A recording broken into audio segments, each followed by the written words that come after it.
இன்னைக்கு வாக்கிங் போயிட்டுருக்கப்பா ஒருத்தர் ரெண்டே கேட்டார், என்ன உங்களுக்கு மட்டும் பார்த்தா ஸ்வெட் ஆகிட்டு வந்துகிட்டே இருக்கு, வேர்த்து வேர்த்து வந்துட்டு இருக்கு அப்படின்னு சொல்லிட்டு.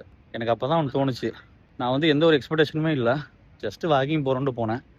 ஆனால் அவர் வந்து நம்ம இவ்வளோ தூரம் நடக்கிறோம், இன்னும் ஸ்வெட் ஆகலையே இன்னும் ஸ்வெட் ஆகலையே அப்படின்னு எக்ஸ்பெக்ட் பண்ணிகிட்டே போயிருக்காரு, நடந்திருக்காரு அப்படின்றது எனக்கு அப்போ தான் புரிஞ்சு. உடனே தான் சொல்கிறேன், அதுலேருந்து நான் தெரிஞ்சிட்டது என்னென்னா, நம்ம எஃபோர்ட்டை மட்டும் போடணும், எக்ஸ்பெக்டேஷன் பண்ணாமல் வந்தால் அதுவாக நடக்குது.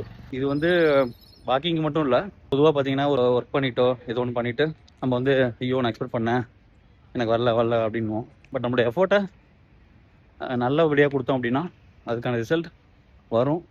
வந்துருச்சான்னு வந்து பார்க்காம வந்தாலே ஆட்டோமேட்டிக்காக நடக்கும் எனக்கு தோணுது. அதுக்காக ரிசல்ட் பார்க்கவே கூடாது அப்படி சொல்ல.